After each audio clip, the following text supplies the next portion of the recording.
बाबा की जय, भारत माता की जय, जय हो भारत का संविधान।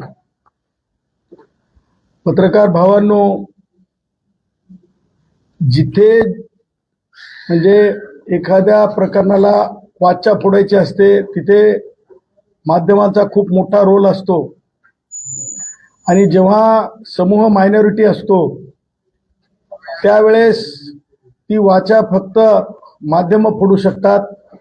घुले खून प्रकरण असो की महाराष्ट्रातील जरंगेकडून होत असलेले अन्याय अत्याचार असो, ह्या बाबी प्राखर्यानं छोट्या समूहातले, ओबीसी समूहातले, भटक्या विमुक्तांच्या समूहातले नेतृत्व जरी थेट समोर येऊन बोलू शकत नसले तरी सुद्धा आजच्या सोशल मीडियाला, मेनस्ट्रीम मीडियाला, त्याचबरोबर जे कोणी म्हणजे माध्यमांमध्ये ऍक्टिव्ह असतात त्या सगळ्यांचं खरोखर कौतुक। आज आपणाला सांगू इच्छितो की ज्या प्रकारे एक मनोवृत्ती तयार होत आहे आणि ती तयार केली जात आहे, हे डेलिब्रेट ऍक्ट आहे। मनोज जरंगे नावाचा एलिमेंट, एक ज्या प्रकारे करोना नावाचा, मी म्हणत नाही कोणाला उपहासात्मक, परंतु असा आरोप होत होता की करोना नावाचा व्हायरस ज्या प्रकारे चायनामध्ये डेव्हलप केला गेला तशाच प्रकारचा कायद्यामध्ये सुद्धा व्हायरस असते, तशाच प्रकारचा वैचारिक व्हायरस मनोज जरंगेच्या निमित्तानं महाराष्ट्रात पसरवला चाललाय। आता तुम्ही म्हणाल की ह्या व्हायरसचं नेमकं कर्तव्य, मुख्य कर्तव्य काय आहे, तर मला तुम्हाला सांगायला, मी कधी सुद्धा म्हणजे निडरपणे बोलणारा माणूस आहे, थेट नेट डंके की चोट पे बोलणारा माणूस आहे आणि काही सुधार असेल तर जयश्री पाटील मला सांगत असतात, ते तुम्हाला माहिती आहे पत्रकारांना। हे सगळं करण्याचा जो डेलिब्रेट घाट आहे, ज्या प्रकारे महाराष्ट्रातले सत्तेतले मराठा मंत्री असोत, मराठा मंत्री असतील किंवा उपमुख्यमंत्री एकनाथ शिंदे असतील किंवा जरंगे, हा व्हायरस महसूल विभाग जो आहे तो एका तेली सन्माननीय मा जिजाऊ समजली ना, ज्यांना मा रमाई समजली ना, मा अहिल्या देवी होळकर समजेल ना, ज्यांना आई सावित्री आईचं कर्तव्य समजेल ना, त्यांना ते पावित्र्य समजेल की दुधाचं पावित्र्य काय असतं, वैचारिक दुधाचं असो की मातेच्या दुधाचं असो, खिल्ली उडवण्यासाठी नसतंय। हा माणूस ज्या प्रकारे ह्याच्यामध्ये नॉन मराठा महसूल मंत्री नको, हा मुख्य उद्देश आहे आणि हा केवळ तुम्ही म्हणाल की विरोधकांचा आहे का, तर नाही, हे टेंडर मनोज जरंगेला, हे कॉन्ट्रॅक्ट मनोज जरंगेला, ह्या नासक्या विचाराला, या फाटक्या विचाराला, या तुटक्या विचाराला हे देण्यात आलेलं आहे। आणि मग नुसते सन्माननीय बावनकुळे साहेब आहेत का त्याच्यामध्ये तेली समाजाचे म्हणून, माझं कर्तव्य आहे, मला बोलावं लागेल, कारण मी विधान परिषदेची, राज्यसभेची, मंत्रिपदाची झोळी घेऊन भिकारी नाही किंवा जरंगेच्या लोकांसारखं रेतीचे ट्रॉले चालवण्यासाठी किंवा काहीतरी माझ्यात पडावं, पीडब्ल्यूडीचं टेंडर, ह्याच्यासाठी माझा जन्म झालेला नाही। माझा जन्म भगवान बाबांचे विचार, माझा जन्म भारतरत्न डॉक्टर बाबासाहेब आंबेडकरांचे विचार पुढे नेण्यासाठी झालेला आहे। हा आता नुसतं बावनकुळे साहेब आहेत का, तर नाही, तर हा ठरवून मुख्यमंत्री महोदयांना का बोलतो, ह्याला आतापर्यंत हा ज्या प्रकारे व्यक्त झाला मुख्यमंत्री महोदयांच्या, का तर जस्ट बिकॉज मायनॉरिटी ब्राह्मण आहेत, या देशामध्ये ब्राह्मणांना जी म्हणजे हे आहे समानता, ती मराठ्यांना आहे, तीच बौद्धांना आहे, तीच वंजाऱ्यांना आहे, आमच्या भावांना, तीच बंजाऱ्यांना आहे, सगळ्यांना समान आहे। मग हा सार्वजनिक अपमान का करतो मुख्यमंत्री महोदयांचा, तर मुख्यमंत्री पदी सुद्धा मला म्हणायचं नाही की त्याच्यामध्ये किती रोल आहे कुणाचा, एकनाथ शिंदे साहेबांचा, सन्माननीय उपमुख्यमंत्री महोदयांचा, परंतु कधीतरी उपमुख्यमंत्री महोदय एकनाथ शिंदे साहेब, मी परत आज या बीडमधून पुनरुच्चार करतो, ठाणे का रिक्षा, ठाणे का रिक्षा, ठाणे का रिक्षा म्हणल्याबरोबर ब्रीच ऑफ प्रिव्हिलेज आलं, परंतु कोणत्या तरी आईचं, तेल्याची आई आहे, काहीच किंमत नाही का? मी बोललो, काय बोललात तुम्ही? मनोज जरंगे, तुला असं बोलता येणार नाही. बोलशील तर याद राख, ब्रीच ऑफ प्रिव्हिलेज नाही का? हे सगळं ठरवून व्हायरस डेव्हलप केलं चाललंय. व्हायरस डेव्हलप करण्याची एक पद्धती असते, ती लॅबोरेटरी पद्धती असते, ही पॉलिटिकल पद्धती आहे. आणि म्हणून नुसतं मुख्यमंत्री महोदय आहेत का? तर नाही. संजय शिरसाट सारख्या मंत्र्यांना टार्गेट. का टार्गेट आहेत? कारण सिंपल आहे. धनंजय मुंडे साहेबांना इथं नको होते, कारण भटक्या विमुक्तांचे होते. धनंजय मुंडे साहेब नको होते. भटक्या विमुक्तांच्या दारावर कसं जायचं मराठा म्हणून? काढा, काहीतरी करा, काहीतरी करा. काय काय ठेवले नाव, आका, काय काय काय काय ठेवलं. त्याच प्रकारे संजय शिरसाट यांच्या मतदारसंघात जर ते पालकमंत्री असतील, तिथं नको संजय शिरसाटांचा कोणत्याच कामात हस्तक्षेप. Tender contract, tender contract, tender contract, रेती उपसा, रेती उपसा. हे सगळ्या उपद्रवी गोष्टी आहेत. आणि हे ठरवून हे जरंगे व्हायरस डेव्हलप केलं गेले.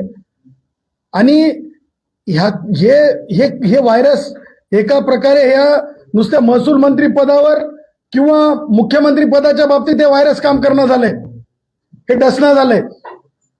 आणि याच्यावर कोणी प्रतिक्रिया देत नाही. विखे पाटलांनी प्रतिक्रिया दिली का? आम्ही विखे पाटलांवर जेव्हा बोललो खड्ड्यावर त्यांच्या मतदारसंघातल्या, त्यावेळेस विखे पाटील आम्हाला काय म्हणतात की तुम्हाला खूप लांब राजकारण करायचंय. जरंगेला मांडीवर घेऊन बसले का? एवढं बाष्कळ बोलल्याच्या नंतर, एवढं घाणेरडं बोलल्याच्या नंतर अरे म्हणतात, अरे तुझ्या काय डोक्यात शेण गेलंय काय म्हणतात. डोक्यावर घेत असेल आणि ते व्हायरस डेव्हलप करत असेल. आम्ही ठरवलंय, जरंगेनं जर 52 कुळ्या म्हणून जर अपमान केला तर एकनाथ शिंदे म्हणून मी अपमान करेल. ह्याच्यानंतर जरंगेनं जर 52 कुळ्या म्हणला तर एकनाथ्या म्हणून अपमान कराल. तुमची जिम्मेदारी आहे याला मॅन करायची, याचा माज उतरायची. ह्याला शेंबूड पुसता येत नाही, छटाक आहे. आणि रिकाट कसा करू शकताय? एक छटा. उदय सामंत आमचे ब्राह्मणाचे, आम्हाला काही म्हणायचं नाही जातीवर, पण कडक बोलले का? कडक बोलले का? कडक बोलले का? घर असेल तर त्याला त्रास व्हावा, एक जर लोहाराचं घर असेल तर त्याला त्रास द्यायचा, एक जर आपलं सुतार भावाचं घर असेल तर त्याला त्रास द्यायचा, 2 जर वडराचे घर असतील भावाचे तर त्यांना त्रास द्यायचे, कैकाड्याचे घर असतील तर त्यांना त्रास द्यायचे. ही एक ठरवून असलेली भूमिका. पुन्हा एकदा ती व्यवस्था, आम्ही मसल पॉवर आहेत. हे कसला पाटील रे तू? कोणत्या संविधानामध्ये मला वाचायला मिळालं नाही. गावाचा पोलीस पाटील आता बौद्ध समाजाचा असतंय. जरंग्या मन्या. हे मी रेटून सांगत आहे, कारण हे कांटाळा जोपर्यंत उघडत नाहीत ना तोपर्यंत समजत नसतंय. आणि म्हणून ही गावची नव्यानं जी व्यवस्था जिवंत करण्याचं जे धाडस आहे, तुम्हाला सांगतो, सुप्रिया ताई सुद्धा त्याचा पार्ट बनल्यात. त्या गोळ्यावर काहीतरी तिला भावना द्यायच्या असतात. तिच्यामध्ये तू काळजी करू नको आई, तुझ्या मुलाला न्याय मिळेल एवढं म्हणण्याचं धारिष्ट नव्हतं. एवढा खासदारात का ताई? सॉरी, आमच्या याच्यामध्ये गुराखी साहित्यामध्ये पुळका काय कामाचा? एवढा राजकीय पुळका, एका गेलेल्या बाळापेक्षा जास्त राजकीय पुळका काय करायचा होता ताई? आणि म्हणून ही व्यवस्था, हे जे खासदारपणी आधुनिक प्रकारची तुम्हाला सांगतो एक व्यवस्था जी आहे, अत्याचारी व्यवस्था निर्माण करायची.